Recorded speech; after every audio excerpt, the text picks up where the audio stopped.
ይስጥልን ውድ ቤተሰብ ምሳሌ ቀጣይ ክፍል። ባለፈው ክፍል ላይ መሀሌት ብሩክ በተኛበት ቦታ ላይ በትራስ አፍና ልትገለው ፈልጋ ነበር። ነገር ግን ዶክተሯ ደረሰችና ምንድነው በማለት ደነገጠች።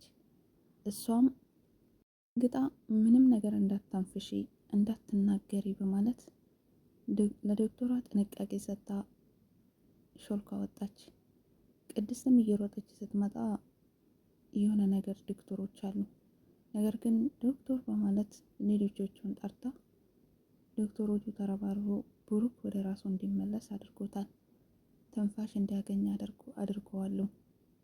ቅድስትም በጣም ደንግጣ ነበር። ታዲያ መድብል ከውጭ እየሮጠ ሲመጣ ይኸውና የሆነች ሴትዮ ገብታ በትራስ እንዳፈነችው ተናገረች። መድብልም እየሮጠ ሲወጣ አገኛት፣ ግን ሊደርስባት አልቻለም። እሷም ያስቀመጠችው መኪናና ሾፌር ነበር። እየሮጠች እዛ ገብታ በሩጫ ጠፉ። ስለዚህ መድብል ግን እኔ የሚገርመኝ ሰዎች ትንሽ ሲናደዱ ወይ ደግሞ የሆነ ጦርነት ላይ ሆኖ ለምንድን ነው መጠጥ የሚጠጡት? እንደው መጠጥ ኃይል ይሆናል ወይ? ጭራሽ ያጀዝባል። ጭራሽ ጠላት ስር ትታሰራላችሁ። መጠጥን ምርጫ ባታረጉ የኔ አስተያየት ነው። እናም እንደተለመደ እንግዲህ መጠጡን ይዞ መድብልን ቁጭ ብሎ እያሰላሰለ ኤደን መታ በባለፈው ተቀይመኸኛል ይቅርታ አድርግልኝ በማለት ጠየቀችው። እሱም ደግሞ ማንም የተቀየመሽ የለም እኔ በወንድሜ ሀሳብ ውስጥ ገብቼ ነው አላት። አይ እየጠጣህ ነው አለችው።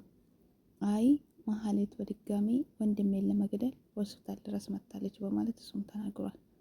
እሷም በጣም ደንግጣ ምን ማድረግ እንዳለብን አብረን እንወያይ ብላ ነገረችው።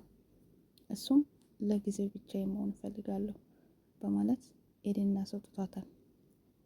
ኤደን ያው መድብል እንደምትወደው ይታወቃል። ነገር ግን አሁን እሱ የወንድሙ ሀሳብ ላይ ነው።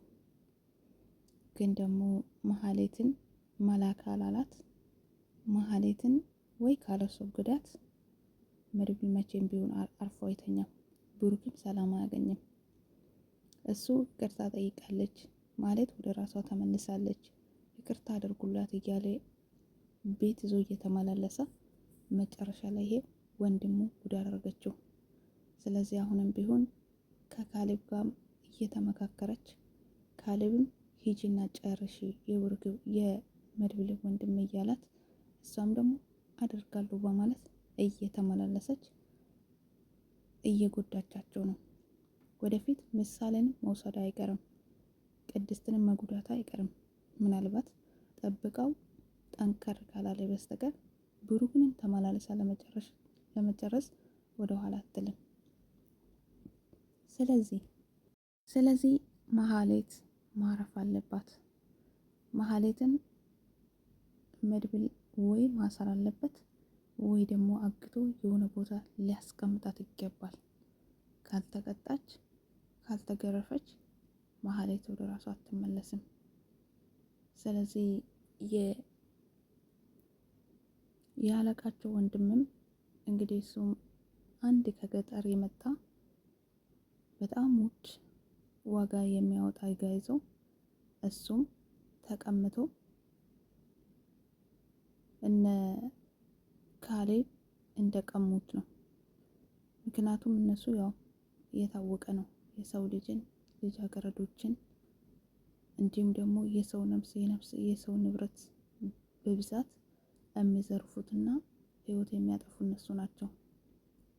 እና የካሌብ ወንድምና መድብል ሆኖ እንደዛውም የገጠርየው ልጅ ሆኖ ብቻ ተረባርቦ እነ ካሌብን ማሸነፍ አለባቸው። እነ መድብል በፍጹም መሸነፍ የለባቸው። ብሩክም የሆነ ነገር መሆን የለበትም፣ ጤናውም መታወክ የለበትም።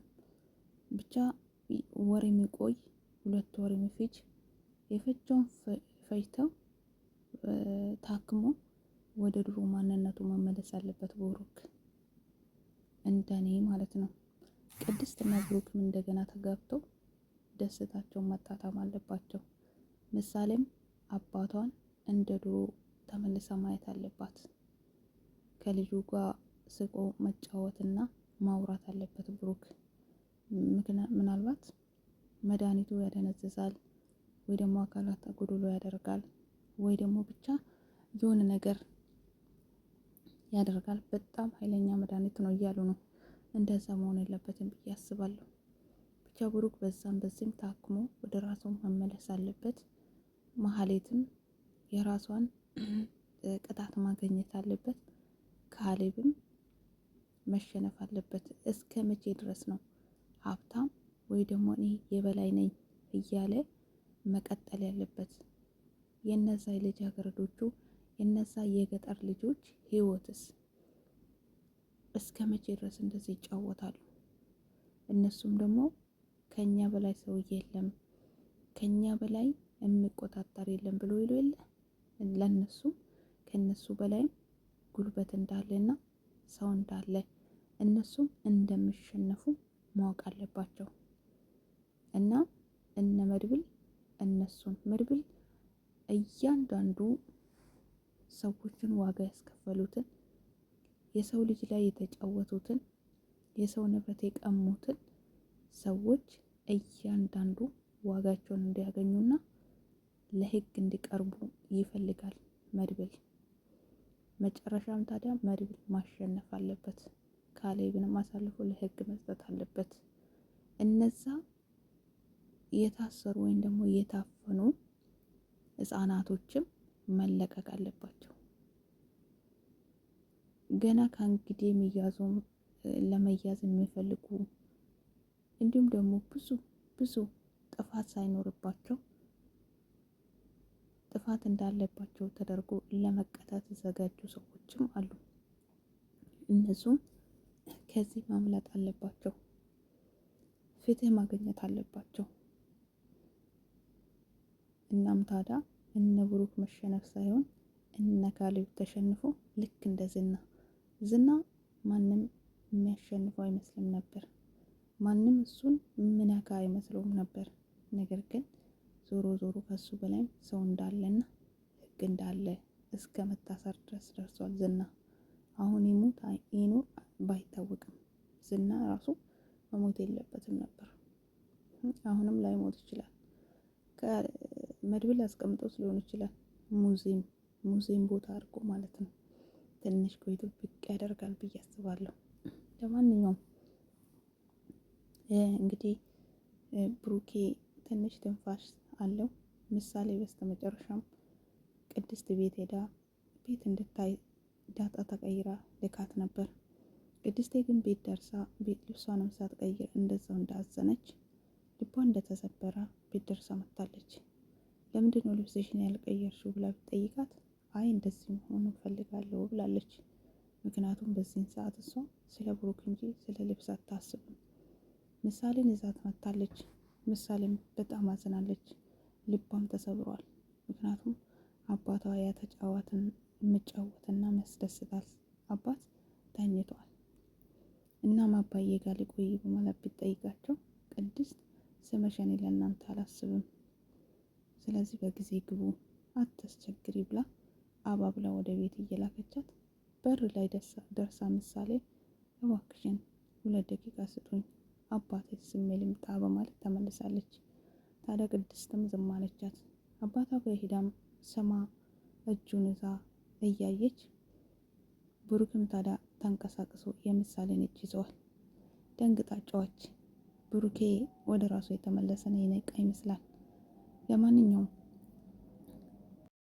ብሩኬ ወደ ራሱ ተመልሰው ነቅተው እነ ቅድስትንም ምሳሌንም ሁሉንም ቤተሰቦቹን አውርቶ ከዛ ከቤት ደግሞ ቀና ብሎ ወደ ቤቱ ተመልሰው ደስታቸው ተመልሶ ከዚህ ከገቡበት ማቅም መድብልም አሸንፎ ወንድሙ ጸጸት ሳይሆንበት ወደ ራሱ ተመልሶ መድብልን እፎይታ ቢያገኝ መልካም ነው።